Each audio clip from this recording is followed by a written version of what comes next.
गौना। आज 20 सालों बाद रमेश अपनी दुल्हन नैना के साथ अपने गांव के अपने पुराने घर आता है। सभी लोग बहुत खुश थे। रूपा भी अपनी बहू का स्वागत करने में लगी थी। पर ये क्या, रूपा जैसे ही अपनी बहू की आरती उतारने जाती है, अचानक से तेज हवाएं चलने लगती है। घर की लाइट चली जाती है और आरती का थाल का दीपक बुझ जाता है। माँ, ये सब क्या हो रहा है? अचानक से ये मौसम कैसे बदल गया? अरे बेटा, ये गांव है। गांव में अक्सर ऐसा ही होता है। किसी भी वक्त मौसम बदल जाता है और कभी भी लाइट चली जाती है। दीपाली बेटा, किचन से मोमबत्तियां तो ले आ। रूपा के कहने पर दीपाली किचन में मोमबत्ती लेने जाती है। लाइट ना होने की वजह से घर में काफी अंधेरा था, इसलिए दीपाली अपने फोन का टॉर्च ऑन करती है और टॉर्च ऑन करते ही उसे महसूस होता है जैसे कोई उसके सामने से गुजरा हो। मुझे ऐसा क्यों महसूस हुआ कि मैंने अभी यहाँ किसी को देखा? क्या सच में यहाँ कोई था या ये सिर्फ मेरा वहम था? अरे दीपाली बेटा, मिले कि नहीं मोमबत्ती? हाँ माँ, बस अभी लाती हूँ। दीपाली सारी बातों को भूलकर मोमबत्ती जलाती है और जैसे ही मोमबत्ती लेकर वापस बाहर जाने के लिए पीछे मुड़ती है तो उसके सामने एक 10 साल की छोटी बच्ची खड़ी होती है। उस बच्ची की एक झलक देखते ही दीपाली डर जाती है और जोर जोर से चिल्लाने लगती है। तभी अचानक से लाइट आ जाती है। दीपाली की आवाज सुनकर शंकर और छोटा भाई पवन उसके पास पहुंचते हैं। क्या हुआ दीपावली बेटा? पापा, मैंने किसी को देखा। दीदी यहाँ पर कोई नहीं है। अंधेरे में वहम हुआ होगा आपको। अब चलो, दरवाजे पर भैया भाभी कब से खड़े हैं। दीपाली भी इसे अपना एक वहम समझकर सबके साथ बाहर चली जाती है, जहां वो लोग अपनी भाभी का स्वागत करते हैं। नैना अपने पैरों से कलश को गिराकर थाल में पैर रखती है और घर के अंदर जाती है। सब घर के अंदर चले जाते हैं। भाभी, मैं आपकी ननद नहीं, आपकी छोटी बहन और फ्रेंड की तरह हूँ। इसलिए कभी भी आपको ये लगे कि भैया आपको सता रहे हैं तो आप उनकी शिकायत मुझसे कर देना। भाभी भैया की शिकायत करे या ना करे, पर मुझसे और माँ से तेरी शिकायत जरूर करेगी। सभी आपस में बैठकर हंसी मजाक कर रहे थे। नैना भी घूंघट किए अपने बिस्तर पर बैठी थी। वो सब आपस में बात कर ही रहे होते हैं कि तभी उन्हें एक अजीब डरावनी आवाज सुनाई देती है और कमरे की खिड़की अपने आप ही खुल जाती है। मुझे इसीलिए गांव पसंद नहीं। गांव में ऐसी ही डरावनी आवाजें आती हैं। मैंने तो सुना है गांव में बहुत सारे भूत भी होते हैं और इस मौसम को पता नहीं क्या हो रहा है। मुझे तो बहुत डर लग रहा है। मैं तो अपने कमरे में जा रही हूँ सोने। बाय भाभी, हम कल बात करेंगे। अब सब अपने कमरे में सोने चले जाते हैं। नैना अपने कमरे में बिल्कुल अकेली थी। कुछ देर बाद रमेश अपने कमरे में आता है और देखता है कि नैना खिड़की के पास खड़ी होकर बाहर की ओर एक टक नजरें लगाकर देख रही थी। क्या हुआ नैना? बाहर क्या देख रही हो? मैं बाहर का मौसम देख रही हूँ रमेश जी। इस मौसम को देखकर ऐसा लग रहा है जैसे आज कोई अपना बदला लेने के लिए आया है। तुम क्या बोल रही हो? मेरी कुछ समझ में नहीं आ रहा। और वैसे भी रात काफी हो चुकी है, अब हमें भी सो जाना चाहिए। चलो। इतना बोलकर रमेश सोने के लिए बिस्तर पर लेट जाता है, पर नैना अब भी खिड़की के पास ही खड़ी होती है। रमेश के सो जाने के बाद नैना अपनी सास के कमरे में जाती है और अपनी सास के पास बैठकर रोने लगती है, जिसे सुन सास की नींद खुल जाती है। बहू, अरे क्या हुआ बहू?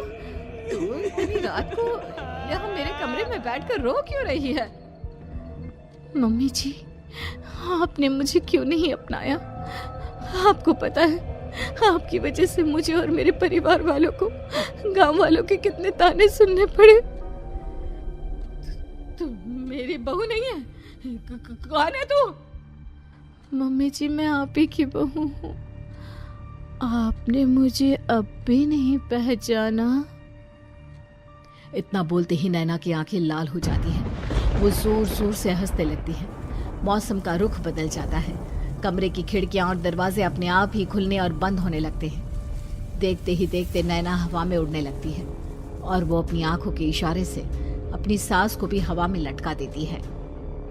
तेरी वजह से मुझे और मेरे घर वालों को ताने सुनने पड़े। तूने जो पाप किया है, तुझे उस पाप की सजा मिलेगी और अब तेरी इस गलती की सजा तेरा पूरा परिवार भुगतेगा। इस तरह से नैना बड़ी ही बेरहमी से अपनी सास को मार डालती है और आराम से अपने कमरे में जाकर सो जाती है। अगली सुबह जब घर वालों को कमरे में रूपा की लाश मिलती है तो उन लोगों के पैरों तले जमीन खिसक जाती है। कल तक माँ बिल्कुल ठीक थी, फिर अचानक ऐसा क्या हुआ रात को कि माँ हम सबको छोड़कर चली गई। सारी गलती मेरी है। बेटे की शादी की खुशी में मैं ही रात को घर वापस नहीं आया और चला गया अपने गांव के दोस्तों से मिलने। अगर रात को मैं अपनी रूपा के साथ होता तो शायद आज वो हमें छोड़कर न जाती। घर में शोक का माहौल पसर गया था, पर नैना को इस बात से कोई फर्क नहीं पड़ रहा था और ये बात कहीं ना कहीं पवन को भी समझ में आ रही थी। अब ऐसे ही कुछ दिन बीतते हैं और 1 महीने के अंदर ही अंदर शंकर की भी मौत हो जाती है।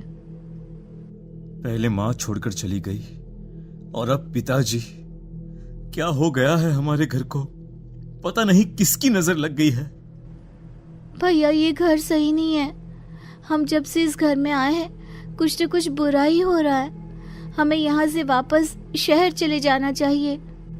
जहाँ रमेश, दीपाली और पवन का रो रो कर बुरा हाल था, वहीं नैना अपने कमरे में बैठी आराम से मेकअप कर रही थी। दीदी मुझे तुमसे कुछ बात करनी है। मुझे लगता है कि इन सब के पीछे भाभी का हाथ है। पवन तू ये सब क्या कह रहा है? तू होश में तो है ना? अगर भैया भाभी ने तेरी ये बकवास बात सुन ली तो उनके दिल पर क्या गुजरेगी? तू भाभी पर इतना बड़ा इल्जाम कैसे लगा सकता है? दीदी आप खुद ही देख लो ना, हम जब से इस घर में आए हैं सब कुछ बदल गया है। शादी से पहले नैना भाभी ऐसी बिल्कुल नहीं थी, पर अब वो किसी से बात नहीं करती, ज्यादातर अकेले अपने कमरे में ही रहती है और कभी उनसे बात करो भी तो न जाने कैसी अजीबोगरीब तरह की बातें करने लगती हैं। तू पागल हो गया है? आप समझती क्यों नहीं है दीदी? देखो ना, हमारे घर में मौत का सिलसिला शुरू हो गया है, पर भाभी को कोई फर्क नहीं पड़ रहा। वो अभी भी मेकअप कर रही हैं, आराम से खाना खा रही हैं। और दीदी आपको पता है, जिस रात माँ की मौत हुई थी ना, उस रात मैंने भाभी को माँ के कमरे में जाते हुए देखा था। पवन की बातें सुन अब दीपाली के मन में भी शक पैदा होने लगता है और वो इस बारे में रमेश से बात करती है। रात को सब साथ में बैठकर खाना खा रहे थे, तभी कौन हो तुम और तुम ये सब क्यों कर रही हो? क्यों सबकी जान ले रही हो? रमेश जी ये आप क्या कह रहे हैं? मैं भला मम्मी जी पापा जी की जान क्यों लूंगी? मैंने कब कहा कि तुमने माँ पापा की जान ली? नैना, तुम तो मेरी पत्नी हो, तुम थोड़ी किसी को मारोगी। नैना, तुम नैना ही हो ना? रमेश की ये बात सुनते ही नैना खाना छोड़कर गुस्से में सबको देखने लगती है। नैना की गुस्से भरी आंख को देखकर तीनों भाई बहन डर जाते हैं। तभी नैना जोर जोर से हंसने लगती है।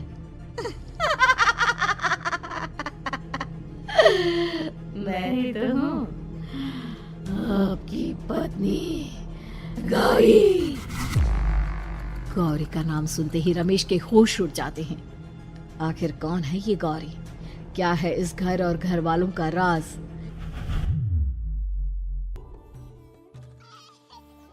हमारे दोनों बच्चे एक साथ कितने अच्छे लग रहे हैं ना? हाँ, कितने अच्छे दोस्त हैं दोनों। बस बड़े होने के बाद भी इनकी ये दोस्ती बनी रहे तो बच्चे कितने खुश रहेंगे। मैं क्या सोच रहा था कि क्यों ना हम अपनी दोस्ती को रिश्तेदारी में बदल दें। मैं अपने बेटे रमेश की शादी तेरी बेटी गौरी से करना चाहता हूँ। इस तरह हमारे बच्चे भी हमेशा साथ रहेंगे और हमारी दोस्ती भी रिश्तेदारी में बदल जाएगी। शंकर की इस बात से उसके दोस्त को बहुत अच्छा लगता है और वो अपनी बेटी की शादी रमेश से करवाने के लिए तैयार हो जाता है। बहुत जल्द दोनों परिवार मिलकर बचपन में ही रमेश और गौरी की शादी करा देते हैं। अरे शंकर, अपने बच्चों की शादी करवा कर हमने अपनी दोस्ती को रिश्तेदारी में बदल तो लिया, पर मैं चाहता हूं कि अपनी गौरी का गौना 2 साल बाद करूं, ताकि वो थोड़ी समझदार हो जाए। अरे हाँ हाँ दोस्त, बिल्कुल, हमें कोई दिक्कत नहीं है। इसी तरह समय बीतने लगता है। समय के साथ शंकर का कारोबार तरक्की पकड़ लेता है और 2 साल बाद शंकर अपने पूरे परिवार के साथ शहर में शिफ्ट होने की तैयारी कर लेता है। जब यह खबर उसके दोस्त को पता चलती है तो वो शंकर से बात करने उसके घर जाता है। शंकर, 2 साल पूरे हो चुके हैं और अब तू शहर भी जाने वाला है। मैं सोच रहा था कि तेरे शहर जाने से पहले गौरी का गौना कर दूं, ताकि तू अपनी बहू को अपने साथ लेकर जा सके। ये तू कैसी बातें कर रहा है? रिश्तेदारी बराबरी वालों से होती है, और वैसे भी अब मेरा बेटा या मेरा परिवार कोई भी इस रिश्ते को नहीं मानता। ये तू कैसी बातें कर रहा है दोस्त? जब हमने अपने बच्चों की शादी करवाई थी तब हम दोनों ही एक बराबर थे। पिछले 2 साल में तेरा कारोबार थोड़ा सा अच्छा क्या चल गया तो पुराने रिश्ते ही तोड़ देगा। देख भाई, ऐसा मत कर। अगर तूने मेरी बेटी को अपनी बहू के रूप में नहीं अपनाया तो कोई भी मेरी बच्ची से शादी नहीं करेगा। अरे उसकी जिंदगी बर्बाद हो जाएगी। यार देख, वैसे भी बाल विवाह तो कानून मान्यता नहीं देता, फिर मैं कैसे दे दूं? तू अपनी बेटी के बड़े होने पर उसकी शादी किसी दूसरे लड़के से करवा देना। वैसे भी तब तक ना उसे और ना ही गांव वालों को ये बात याद रहेगी। मेरे बेटे को बख्श दे मेरे भाई। इस तरह से शंकर अपने दोस्त के परिवार और गौरी को गांव वालों के ताने सुनने और जिल्लत से भरी जिंदगी जीने के लिए छोड़ अपने परिवार वालों के साथ शहर चला जाता है। अरे इनकी गौरी में ही कोई दोष होगा, तभी तो लड़के वालों ने इनकी बेटी को अपनी बहू के रूप में नहीं अपनाया और उसको यहाँ छोड़कर शहर चले गए। अब कौन थामेगा ऐसी लड़की का हाथ? अरे पता नहीं कैसा आदमी है जो गांव वालों के इतने ताने सुनकर भी सर उठाकर गांव में चल रहा है। अरे अगर मेरी बेटी के साथ ऐसा हुआ होता ना तो मैं तो शर्म के मारे मर ही जाता। हाँ, दिन रात लोगों की नजरों में अपने लिए ग्रहण देख और सबके ताने सुन सुन अब गौरी के पिता हिम्मत हारने लगते हैं और एक रात गौरी के माता पिता खुदकुशी कर लेते हैं। ये सदमा गौरी भी सहन नहीं कर पाती और उसकी भी मृत्यु हो जाती है। तुम्हारे परिवार की वजह से हम लोगों ने अपनी इज्जत और जान गंवाई। इसका बदला तो तुम्हें चुकाना पड़ेगा, वो भी अपनी जान देकर। हंसते हुए अब नैना हवा में उड़ने लगती है। नैना अब पूरी तरह से बदल चुकी थी। गौरी की आत्मा उसके शरीर पर हावी हो चुकी थी। उसकी आंखें सफेद, पैर उल्टे, चेहरा काला और बाल बिखर गए थे। अब गौरी अपनी शैतानी शक्तियों से घर के हर कोने को अपने काबू में कर लेती है और सीधी दीवार पर जाकर चिपक जाती है। मुझे अपना बदला चाहिए। बदला लूंगी मैं तुम सबको खत्म कर दूंगी।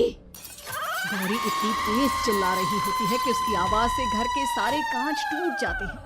सामान इधर उधर गिरने लगता है और ये सब देखकर तीनों भाई बहन के होश उड़ जाते हैं।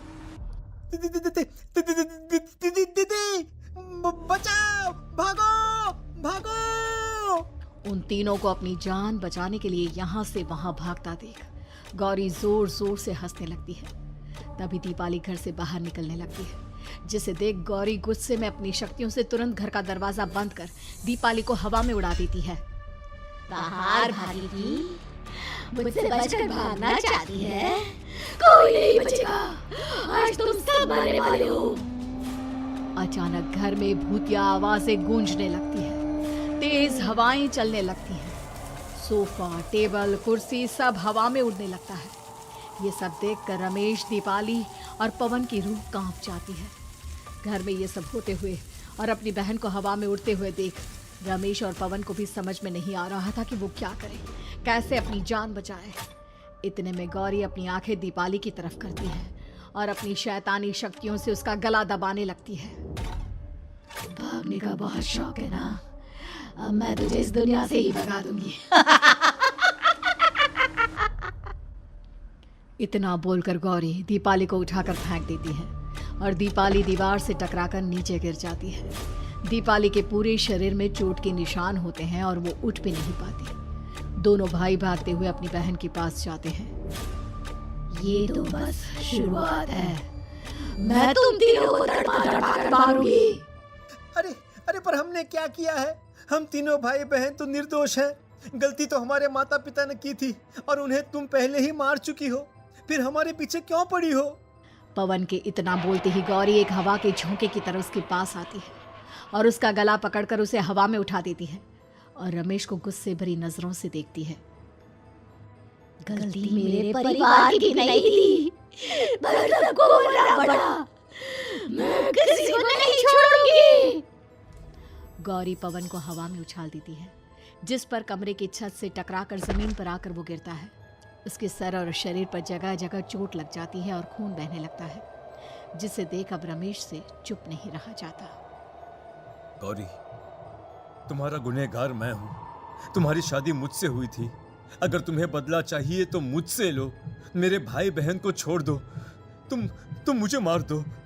मरना तो सबको पड़ेगा। अरे पर इसमें उन दोनों की कोई गलती नहीं है। प्लीज, मैं मानता हूँ कि तुम और तुम्हारे परिवार के साथ जो कुछ भी हुआ वो गलत था, पर गौरी, मैं प्लीज मेरे भाई बहन को छोड़ दो। उन्हें तो इस बात के बारे में कुछ भी पता नहीं है। उनका इस सबसे कोई लेना देना नहीं है। तुम और तुम्हारा परिवार यही चाहता था ना कि मैं तुम्हें अपना लूं। उस समय मैं बच्चा था, मेरे पास इतनी समझ नहीं थी, पर आज मैं तुम्हें तुम्हारे इसी रूप में अपनाता हूँ। मेरे साथ जो करना है कर लो, बस मेरे भाई बहन की जान बख्श दो उनकी जान। रमेश की ये बात सुनकर गौरी का गुस्सा थोड़ा शांत होता है। ठीक है, मैं तुम्हारे भाई बहन को नहीं मारूंगी, पर तुम्हें मरना होगा और तुम्हारी आत्मा को मेरे साथ शादी करनी होगी। मुझे मंजूर है। अब रमेश गौरी के साथ छत पर जाता है और छत से नीचे को जाता है। रमेश के मरते ही गौरी उसकी आत्मा को अपने साथ ले जाती है और इस तरह से रमेश खुद मरकर अपने भाई बहन को बचा लेता है।